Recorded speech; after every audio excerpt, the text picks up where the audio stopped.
దేవునికి మహిమ కలుగును గాక. హల్లెలూయా, హల్లెలూయా. ముందుగా దేవాది దేవునికి కోట్లాది కృతజ్ఞతాస్తుతులు, మహిమ ఘనత ప్రభావాలు చెల్లించుకొనుచున్నాను. ఇక్కడున్న దైవజనులకు మీ అందరికీ కూడా పేరు పేరున ప్రత్యేకమైన వందనాలు. ఈరోజు పరిశుద్ధాత్మ దేవుడు మనల్ని ప్రేమించి మనతో మాట్లాడాలని ఆశపడుతున్న సంగతులను శ్రద్ధగా మనందరము కూడా విందాము.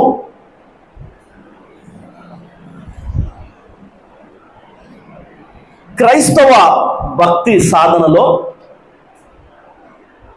మనము అనుసరించవలసిన క్రమం ఒకటి ఉంటుంది. నా మాట అర్థమవుతుందా? మనం ప్రార్థన చేస్తూ ఉన్నప్పుడు కూడా అయ్యా ఈ కూడిక ఆద్యంతము ప్రతిదీ కూడా క్రమమర్యాద చొప్పున జరిగించాయని మనం ప్రార్థన చేస్తాం. నా మాట అర్థమవుతుందా మీకు? ప్రతిదానికి కూడా ఒక క్రమం ఉంటుంది. ఉదాహరణకి మొదట మనము అంకెలు నేర్చుకోవాలి, ఆ తర్వాత ఎక్కాల్లోకి రావాలి. అంతేనా? మొదట నెంబర్స్ నేర్చుకుంటాము, ఆ తర్వాత టేబుల్స్లోకి వస్తాం. అలా కాదయ్యా ముందే నేను ఎక్కాలు నేర్చుకుంటాను, ఆ తర్వాత నేను ఒంటులోనికి వస్తానంటే అది క్రమమేనా? అది కుదురుద్దా? అయ్యా మొదట నేను షూ వేసుకుంటాను, దాని తర్వాత నేను సాక్స్లు వేసుకుంటాను దాని మీద అంటే అదొక క్రమమేనా? నా మాట అర్థమవుతుందా? ఇలా మనం చూసుకుంటూ వెళితే కనుక అయ్యా ఇప్పటికే ఆలస్యం అయిపోయింది కాబట్టి మొదట టిఫిన్ చేసేస్తా, దాని తర్వాత మొహం కడుక్కుంటా, బ్రష్ చేసుకుంటా అంటే అదొక క్రమమేనా? మొదట రిసెప్షన్ చేసుకుంటాను, ఆ తర్వాత నేను వివాహం చేసుకుంటాను అంటే అదొక క్రమమేనా? అన్నిటికీ కూడా ఈ లోకంలో ఏముందంట? క్రమం ఉంది. ఏది ముందు, ఏది తర్వాత, మొదట ఏది, దాని తర్వాత ఏది అని అనుసరించాల్సిన క్రమము ఈ లోకంలో ఒకటి ఉంది. అలాగే క్రైస్తవ భక్తి సాధనలో కూడా, క్రైస్తవ భక్తి జీవితంలో కూడా అనుసరించవలసిన క్రమం ఒకటి ఉంది.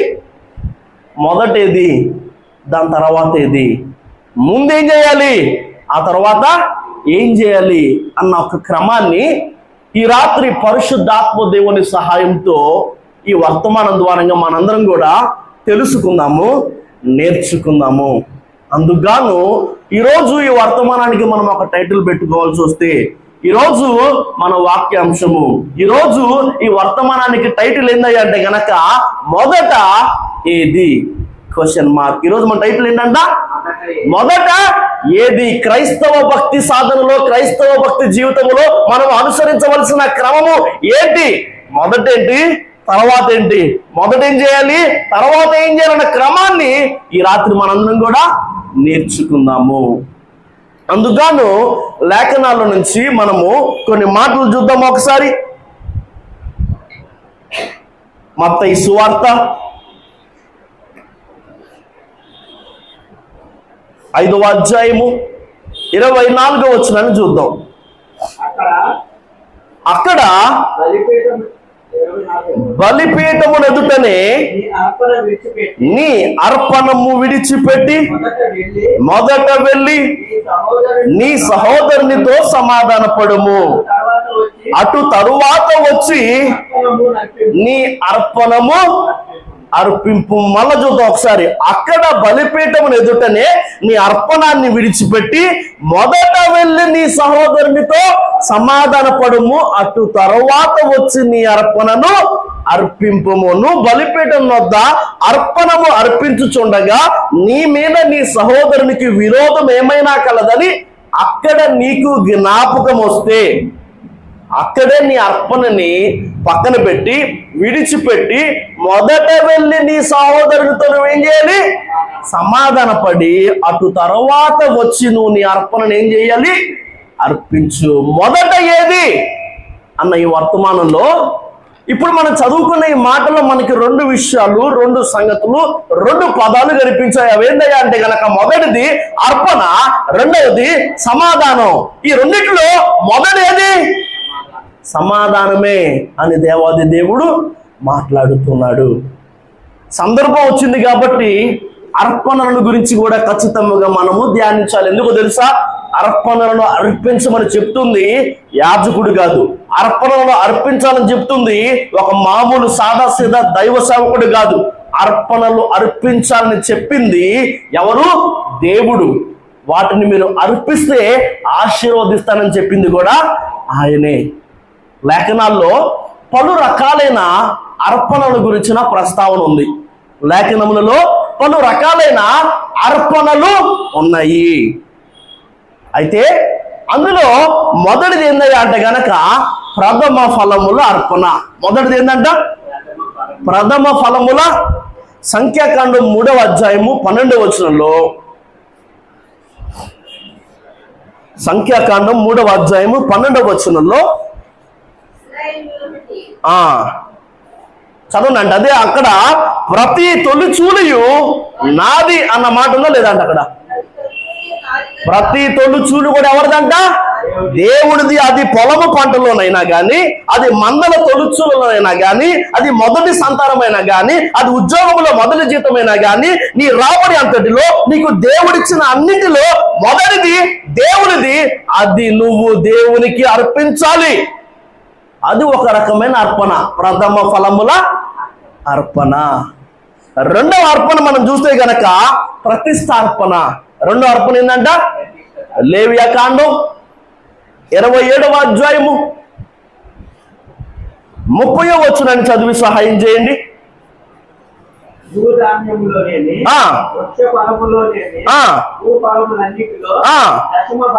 దశమ భాగము యెహోవా సొమ్ము, అది యెహోవాకు ప్రతిష్ఠితమగును. అది భూధాన్యముల్లోనైనా, అది వృక్ష ఫలముల్లో అయినా, అది భూ ఫలముల్లో అయినా, నీ రాబడంతట్లో, నీ సంపాదన అంతట్లో 10వ వంతు నువ్వు దేవునికి అర్పించాలి. ఇది ప్రతిష్ఠిత అర్పణ, ప్రథమ ఫలముల అర్పణ.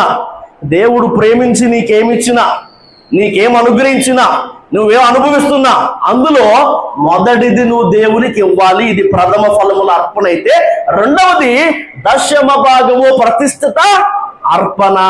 అది నీ రాబడిలో గాని, అది నీ సంపాదనలో గాని, అది నీ భూధాన్యములో అయినా కానీ, అది నీ వృక్ష ఫలములో అయినా కానీ, అది నీ భూఫలములో అయినా కానీ 10వ వంతు నువ్వేం చేయాలంటే దేవునికి. ఇది ప్రతిష్ఠిత అర్పణ. మూడో అర్పణ మనకు అనిపిస్తుంది. అది కీర్తన గ్రంథం 66వ కీర్తన 14వ వచనం, మ్రొక్కుబడి. మూడో అర్పణ ఏంటంట? చూద్దాం ఒకసారి. 66వ కీర్తన 14వ వచనం. నాకు శ్రమ కలిగినప్పుడు నా పెదవులు పలికిన మ్రొక్కుబడులను, నా నోరు వచించిన మ్రొక్కుబడులను నేను నీకు చెల్లించదను. అయ్యా ఈ కష్టం తీరితే, అయ్యా ఇది వస్తే, అయ్యా దీన్ని తీసేస్తే నేను ఇది చేస్తాను, నేను ఇది ఇస్తాను అని అనుకోవడం ఏంటంట? మ్రొక్కుబడి.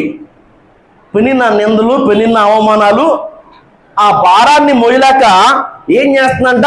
హన్నా షిలోహులోని మందిరానికి వచ్చి ఏడుస్తూ ఒక మ్రొక్కుబడి చేసుకుంటుంది. నువ్వు కానీ నాకు ఒక మగపిల్లాన్ని ఇస్తే వాడిని నీ సేవకి, ఈ గొడ్రాలను నింద నా జీవితం నుంచి నువ్వు తీసేస్తే, ఈ అవమాన భారాన్ని నా భుజాల మీద నుంచి నువ్వు తీసేస్తే నేనేం చేస్తాను? నా కొడుకును నాకు పుట్టేవాడిని నీకు సేవకి ఇస్తానని ఒక మ్రొక్కుబడి. ప్రథమ ఫలముల అర్పణ, ప్రతిష్టార్పణ.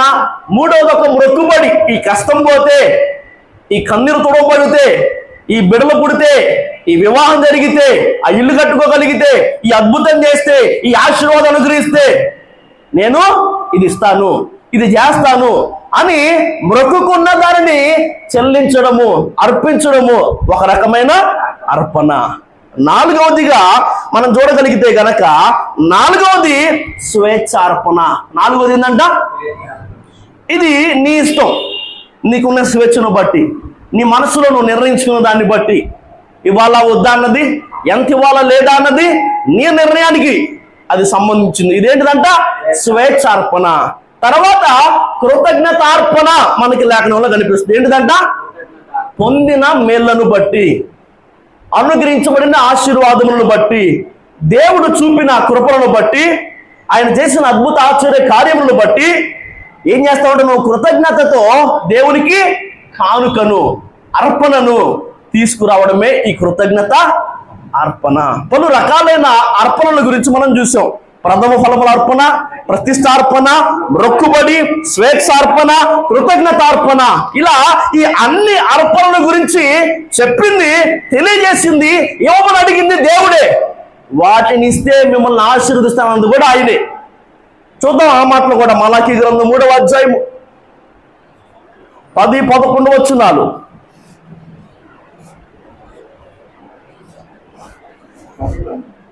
10-11 3వ అధ్యాయము 10-11 వచనాలు.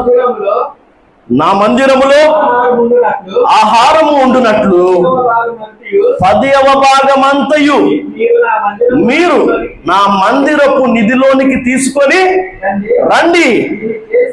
దీన్ని చేసి మీరు నన్ను శోధించిన ఎడల నేను ఆకాశపు వాకిన్లను విప్పి పట్టజాలనంత విస్తారముగా దీవెనను కుమ్మరించదనని ఒక పాస్టర్ గారు మాట్లాడుతున్నాడా?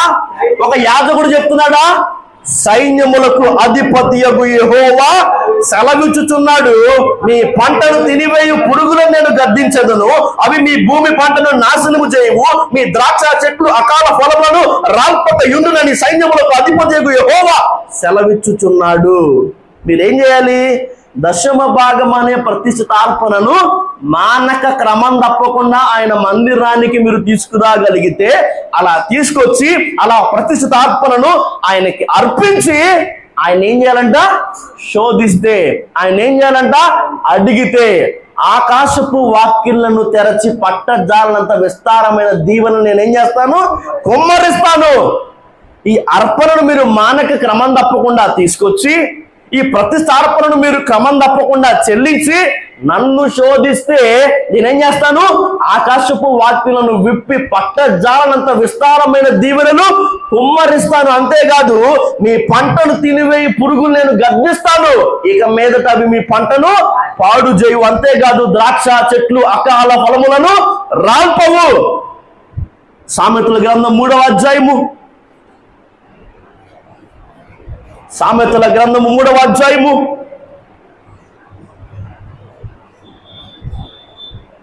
9-10 వచనాలు చూద్దాం. నీ రాబడి అంతటిలో ప్రథమ ఫలమును నీ ఆస్తిలో భాగమును ఇచ్చి ఎవరిని? నువ్వు ఇస్తున్న ప్రథమ ఫలము గాని నువ్వు ఇస్తున్న అర్పణ గాని అది ఎవరిని కనపరుస్తున్నట్టంట? పాస్టర్ గారిని కాదు, సంఘాన్ని కాదు. ఎవరిని కనపరుస్తున్నట్టు? నీ దేవుడైన యెహోవాను. నీ రాబడి అంతటిలో ప్రథమ ఫలమును నీ ఆస్తిలో భాగమునిచ్చి యెహోవాను గణపరచుము. అప్పుడు ఎప్పుడు? అర్పణను అర్పించినప్పుడు నీ కొట్లలో ధాన్యము సమృద్ధిగా నుండును, నీ గానుగలో నుండి కొత్త ద్రాక్షారసము పైకి పొరలి. నువ్వు ఎప్పుడైతే ప్రథమ ఫలమును నీ ఆస్తిలో భాగమును అర్పించి దేవుణ్ణి గణపరుస్తావో అప్పుడు ఏం జరిగింది? నీ కొట్లలో ధాన్యము సమృద్ధిగా ఉంటది, నీ గానుగల్లో నుండి కొత్త ద్రాక్షారసము పైకి పొరలి పారుతుంది. 2 కొరింథీయులకు రాసిన పత్రిక 9వ అధ్యాయము 6-7 వచనాలు చూద్దాం ఒకసారి. 2 కొరింథీయులకు రాసిన పత్రిక 9వ అధ్యాయము 6-7 వచనాలు. కొంచెముగా విత్తువాడు కొంచెముగా పంట కోయును, సమృద్ధిగా విత్తువాడు సమృద్ధిగా పంట కోయును. సమృద్ధి అన్న మాట దగ్గర ఫుట్ నోట్లో ఏముంది? దీవెనలతో. ఏముందంట? కొంచెంగా విత్తేవాడికి కొంచెమే, సమృద్ధిగా విత్తేవాడికి సమృద్ధి అయిన దీవెన ఆశీర్వాదాలు. ఈ కొలత ఒక పాస్టర్ డిసైడ్ చేయట్లేదు. ఈ కొలత ఎవరు డిసైడ్ చేశారు? దేవుడు డిసైడ్ చేశాడు. అంతేకాదు మన ప్రభు అయిన యేసు చెప్పిన మాటలు అపోస్తుల కార్యములు 20వ అధ్యాయము 35వ వచనంలో, అపోస్తుల కార్యములు 20వ అధ్యాయం 35వ వచనంలో పుచ్చుకొనుట కంటే ఇచ్చుట ధన్యము. ఇచ్చేవాళ్ళు ధన్యులు అన్న మాట మన ప్రభు అయిన యేసయ్య మాట్లాడాడు. అంత మాత్రమే కాదు, లూకాసు వార్త 6:38లో కూడా ఇయ్యుడి మీకు ఇవ్వబడును అన్న మాట రాయబడి ఉంది. నా మాటలు మీకు అర్థమవుతున్నాయా?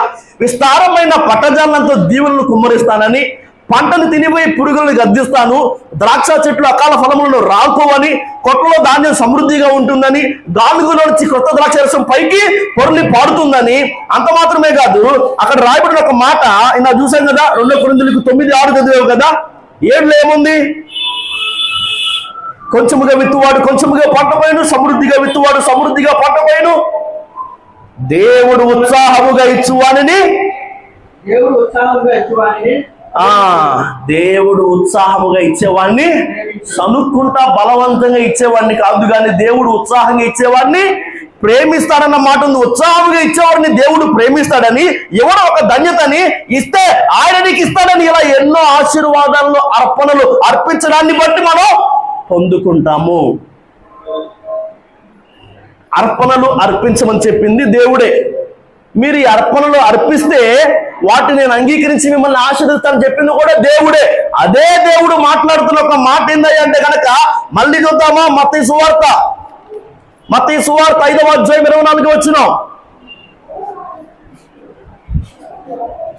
అక్కడ బలిపీఠమును ఎదుటనే నీ అర్పణమును విడిచిపెట్టి మొదట వెళ్ళి నీ సహోదరునితో సమాధాన పడుము, అటు తర్వాత వచ్చి నీ అర్పణను. నువ్వు బలిపీఠం వద్ద అర్పణ అర్పించుచున్నప్పుడు నీ సహోదరునికి నీ మీద ఒక వివాదము, నీ సహోదరునికి నీ మీద ఒక విరోధము కలదని నీకు జ్ఞాపకంలోకి వస్తే నువ్వేం చేస్తావంటే, ఈ అర్పణ ఉంది కదా దేవుడు అర్పించమని చెప్పింది, దాన్ని అక్కడే బలిపీఠం దగ్గరే విడిచిపెట్టి మొదట నువ్వు వెళ్ళి సమాధానపడి అటు తర్వాత వచ్చి అర్పణను అర్పించు అని కూడా అదే దేవుడు చెప్తున్నాడు. మొదట ఏది, ముందేది? క్రైస్తవ భక్తి సాధనలో, క్రైస్తవ భక్తి జీవితంలో మనం అనుసరించవలసిన క్రమమేంటో తెలుసా? ముందేంటి? అర్పణ, సమాధానమా? ముందు ఏదయ్యా అంటే గనక, మొదట ఏంటయ్యా అంటే గనక సమాధానమే. ఏంటంట? సమాధానమే. కీర్తనల గ్రంథం 34వ కీర్తన 14వ వచనం,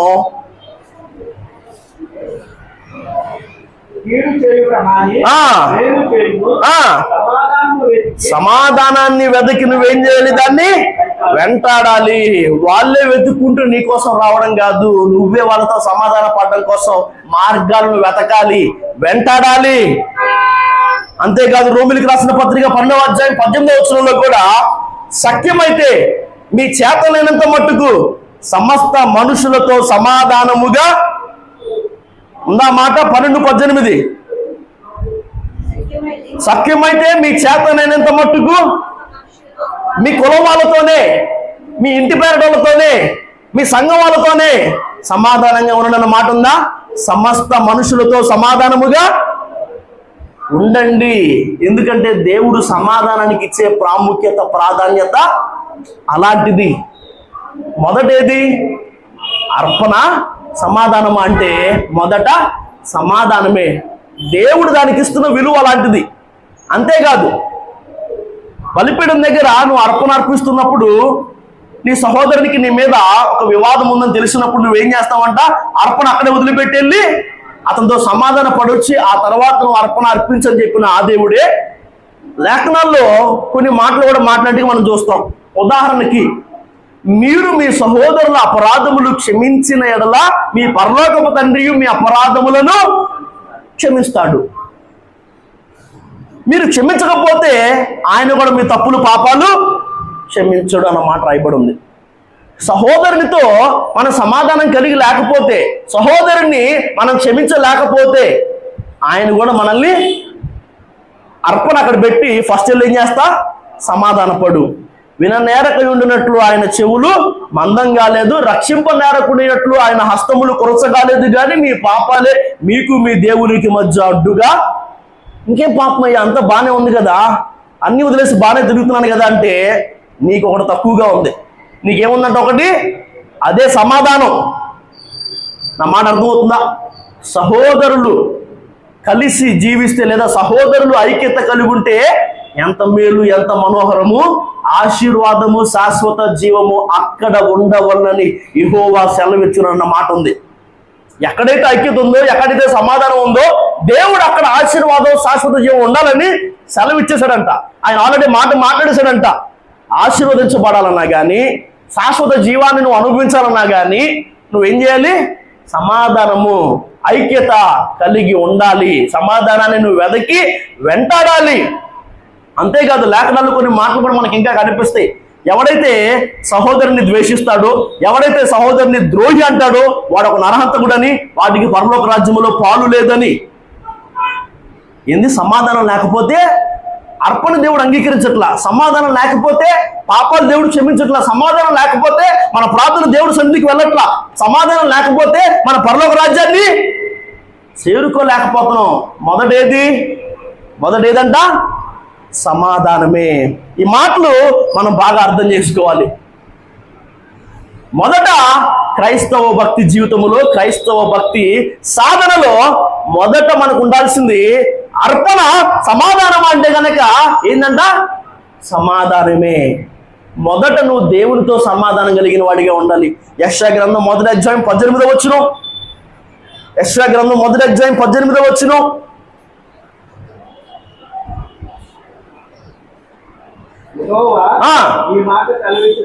ఈ మాట సెలవిచ్చుచున్నాడు, రండి మన వివాదాన్ని ఏం చేద్దాం? తీర్చుకుందాం, పరిష్కరిద్దామని దేవుడు సర్వమానవాళికి పిలుపునిస్తున్నాడు. రండి మన వివాదాన్ని ఏం చేద్దాం?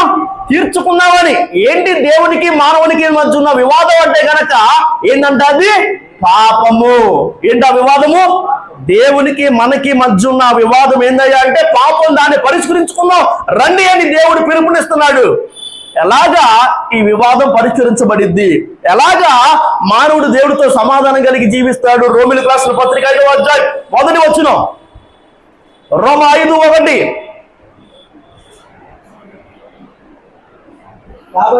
కాబట్టి విశ్వాస మూలమున మనము నీతి మంతులముగా తీర్చబడి మన ప్రభువైన యేసుక్రీస్తు ద్వారా దేవునితో సమాధానము, మన ప్రభువైన యేసుక్రీస్తు ద్వారా దేవునితో సమాధానము కలిగి ఉందుము. నీతి మంతులముగా తీర్చబడితే ఆ వివాదం పరిష్కరించబడుతుంది. మన ప్రభువైన యేసుక్రీస్తు ద్వారముగా మనము దేవునితో సమాధానము కలిగి జీవిస్తాము. ఆయన శిలువ యాగము ద్వారముగా, ఆయన పరిశుద్ధ రక్తము ద్వారముగా, ఆయన సొంత రక్షకునిగా అంగీకరించడం ద్వారముగా మానవునికి దేవునికి మధ్య సమాధానము. నా మాట అర్థమవుతుందా? అయ్యా ఎన్నెన్నో అర్పించాను, ఎన్నెన్నో ఇచ్చాను అని బహుశా నువ్వు అనుకుంటుంటే గనక దేవునితో మాట్లాడుతున్న మాట ఏది ముందు? మొదటేది? అర్పణలా? సమాధానమా? ఏందంట? సమాధానము. ఎన్నెన్నో ఇచ్చారని చెప్పుకునే ముందు అవి నా చేత అంగీకరించబడ్డాయో లేదో నువ్వు ఒకసారి ఏం చేయాలి? పరీక్షించుకోవాలి, పరిశీలన చేసుకోవాలి. మొదట నువ్వు నాతో సమాధాన పడాలి. సమాధాన పడిన తరువాత నువ్వేం చేయాలి? అర్పణలు అర్పించాలి. ఆయనతో సమాధాన పడ్డవంటే ప్రభు అయిన యేసుక్రీస్తు ద్వారముగా, విశ్వాస మూలముగానే, ఆ శిలువ యాగము ద్వారముగా, ఆ పరిశుద్ధ రక్తము ద్వారముగా, ఆయన సొంత రక్షకునిగా అంగీకరించడం ద్వారముగా, నమ్మి మారు మనస్సు పొంది బాప్తిస్మం పొందడం ద్వారంగానే ఏమైందంట?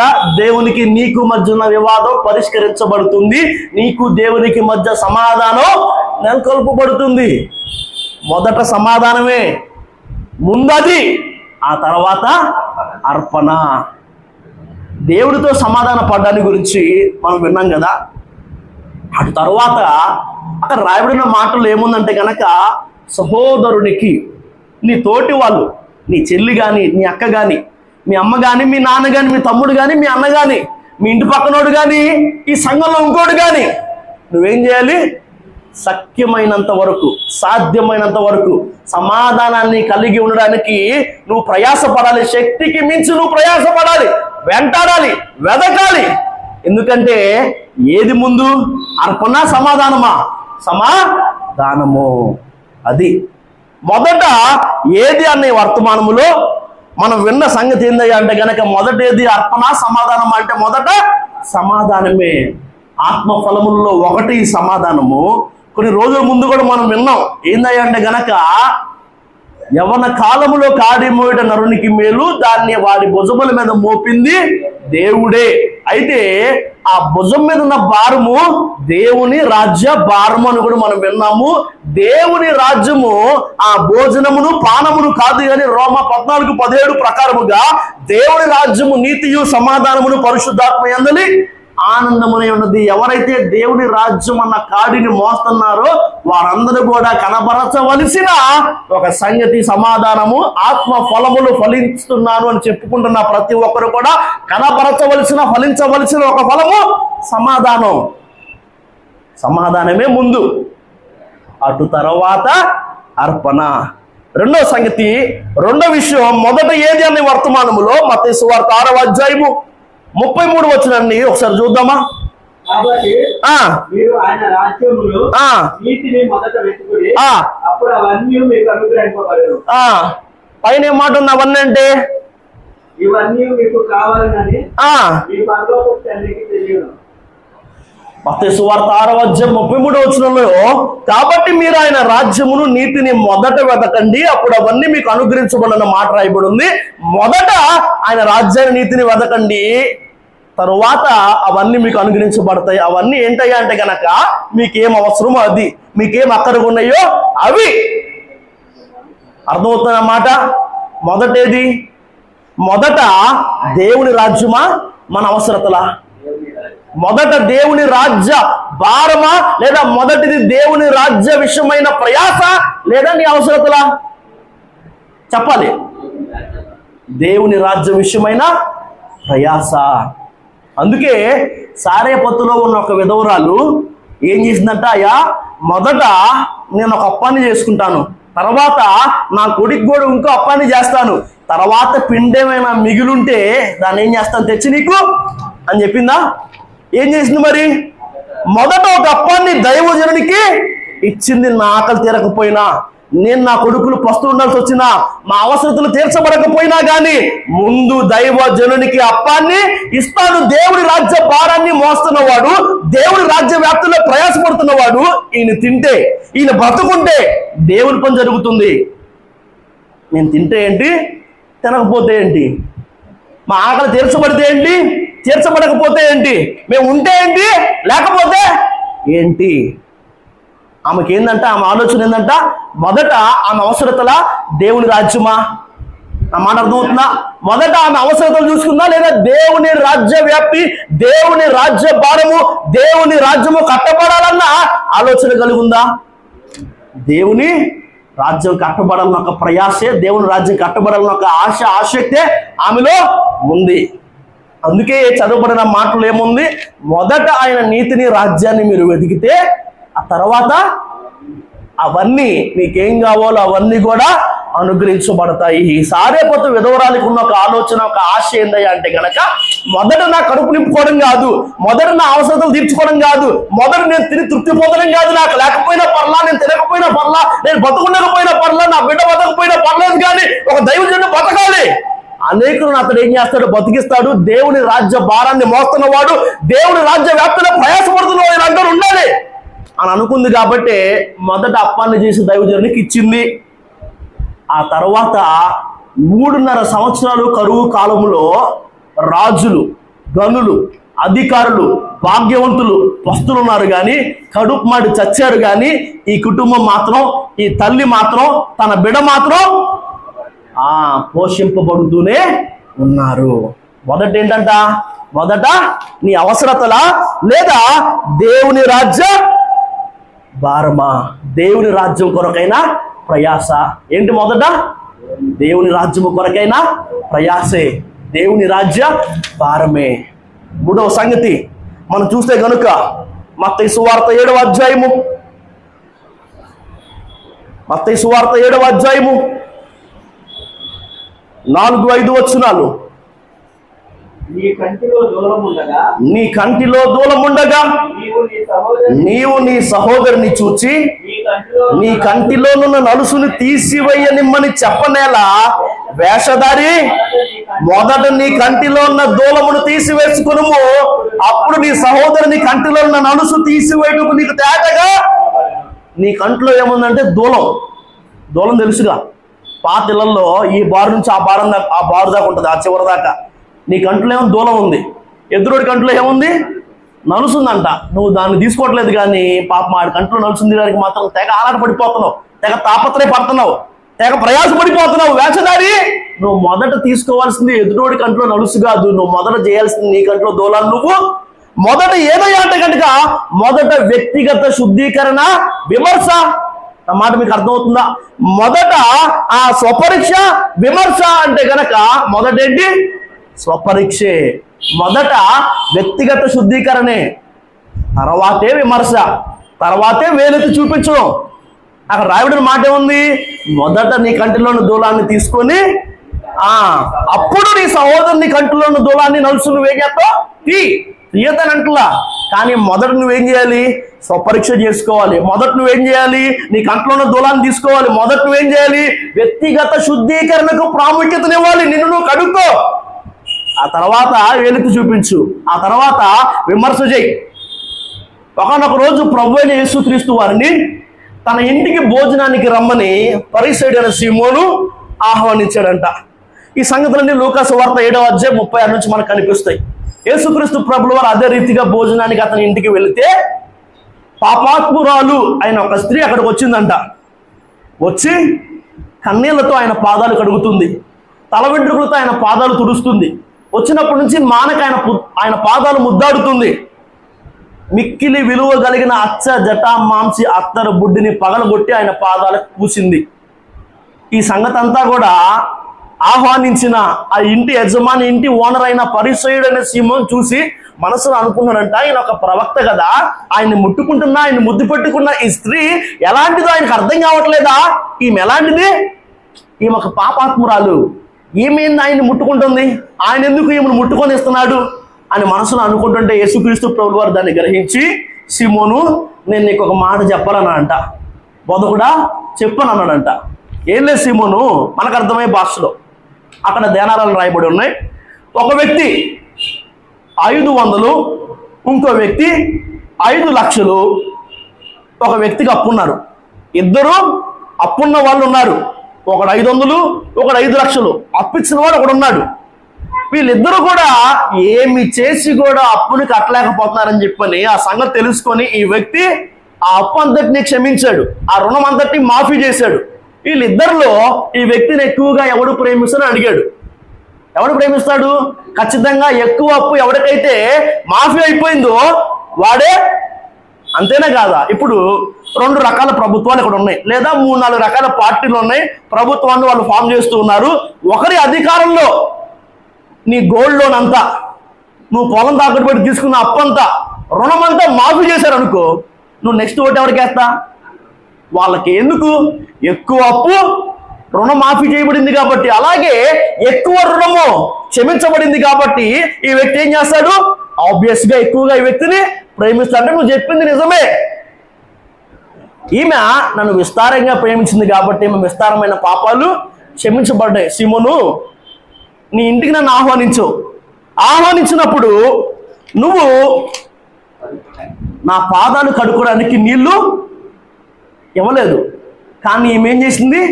కన్నీళ్లతో పాదాలు తడిపింది, తల వెంట్రుకలతో పాదాలు తుడిచింది. నువ్వు నన్ను లోపలికి రాగానే ముద్దు పెట్టుకోలేదు, వచ్చినప్పటి నుంచి మనం ఏం చేస్తుంది? మానక ముద్దు పెట్టుకుంటుంది. నువ్వు నూనెతో నా తల అంటలేదు, ఆమె విలువ గల అత్తరును నా పాదాలకు పూసింది. నిజానికి ఈ సీమోను కంట్లో దూలం ఉంది, ఆ పాపాత్ములైన స్త్రీ కంట్లో నలుసుంది. ఆయన ఇంటికి పిలిచావు, ఆయనకి నీళ్ళు ఇవ్వట్లా, ఆయన ముద్దు పెట్టుకోవట్లా, ఆయనకి నూనె ఇవ్వలా. కానీ ఇవన్నీ చేసిన ఒక స్త్రీ మాత్రం నీకు ఎలా కనిపిస్తుంది? పాపాత్ములు. అలాగా మొదట నీ కంటిలో ఉన్న దూలాన్ని నువ్వేం చేస్తావు? మొదట నిన్ను నువ్వు పరీక్షించుకో. నువ్వేం తప్పు చేస్తున్నావు, నువ్వేం చేయలేదు, నీలో ఏం తక్కువైంది అన్న సంగతి మొదట నువ్వు గ్రహించి దాన్ని దిద్దుకొని తర్వాత ఎలుతూ చూపించు, తర్వాత వాళ్ళని విమర్శించు అన్న అదే పాఠాన్ని దేవాది దేవుడి రాత్రి మనకు కూడా నేర్పిస్తున్నాడు. మొదట ఏం చూసాము? అర్పణ. సమాధానమా అంటే ఖచ్చితంగా మొదట సమాధానమే. దేవునితో మొదట సమాధాన పడండి. అది ప్రభు అయిన యేసు ద్వారముగా మాత్రమే. ఆయన శిలువ యాగము, ఆయన పరిశుద్ధ రక్తము, ఆయన సొంత రక్షకునిగా అంగీకరించడము, ఆయన అందులో విశ్వాస మూలముగా మాత్రమే ఆ వివాదం పరిష్కరించబడుతుంది, దేవునికి మానవునికి మధ్య సమాధానము సంధి కుదురుతుంది. రెండవది ఏంటి? రెండవది దేవుని రాజ్యము కొరకైన ప్రయాస మన అవసరతలు తీర్చుకోవడమా? రెండోది ఏది ముందు? దేవుని రాజ్యము కొరకైన ప్రయాసే. నీ అవసరతలన్నీ దేవునికి తెలుసు, వాటన్నిటినీ దేవుడు తీరుస్తాడు. నువ్వేం చేయాలి తెలుసా? మొదట దేవుని రాజ్యం కొరకైనా, ఆయన రాజ్యం కట్టబడాలన్న ఆశ, ఆసక్తి, ఆలోచన కలిగి నువ్వు ప్రయాసపడు. తర్వాత నీ అవసరతలు అవన్నీ ఆయనకి తెలుసు. పరలోకమందున్న నీ తండ్రికి నీ అవసరతలన్నీ కూడా తెలుసు. ఆయన క్రీస్తు యేసునందు మహిమలో ఆయన ఐశ్వర్యము చొప్పున నీ ప్రతి అవసరతను కూడా తీరుస్తాడు. అయితే మొదట నీ అవసరతలు కాదు, దేవుని రాజ్యము. మూడవదిగా మనం చూసింది ఏంటంటే గనక వ్యక్తిగత శుద్ధీకరణ, విమర్శ. అంటే మొదటిది రెండిట్లో వ్యక్తిగత శుద్ధీకరణే, స్వపరీక్షే, తర్వాతే వేలెత్తి చూపడం, తర్వాతే విమర్శించడం. నా మాటలు ముగిస్తున్నాను సమయాన్ని బట్టి. ఆఖరిదిగా నాలుగవదిగా సామెతల గ్రంథం 24వ అధ్యాయము, సామెతల గ్రంథం 24వ అధ్యాయము 27వ వచనం. బయట నీ పని చక్కబెట్టుకొనుము, ముందుగా పొలములో దాన్ని సిద్ధపరచుము. ముందుగా పొలములో దాన్ని సిద్ధపరచుము, తర్వాత ఇల్లు కట్టుకన. చదవాలి, ఇంకా చక్క చదవాలి. ఇంకా ముందుగా పొలములో దాన్ని సిద్ధపరచుము, తరువాత ఇల్లు కట్టుకొన. ముందు పొలంలో పని చక్కబెట్టు, తర్వాత నీ ఇల్లు నువ్వు కట్టుకోవచ్చు. ముందేది? పొలమా ఇల్లా? పొలం అంటే ఏంటి? సంఘము. ముందు సంఘమా నీ ఇల్లా? ముందు సంఘమా నీ కుటుంబమా? ముందు సంఘమా నీ కులమా? ముందు సంఘమా నీ బంధువులా? ఏందంట అది క్రైస్తవ భక్తి సాధనలో అనుసరించాల్సిన క్రమం ఒకటి ఉంది. మొదటేది, తర్వాతేది. ముందేది, తర్వాతేది.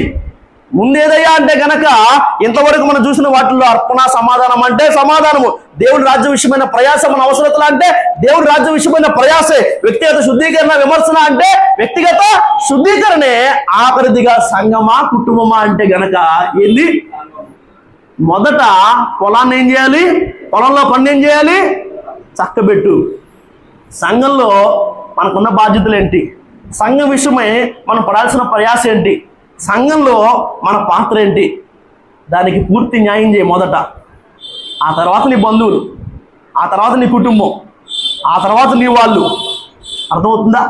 దేవుడి మాటలు దీవించును గాక. ఆమేన్.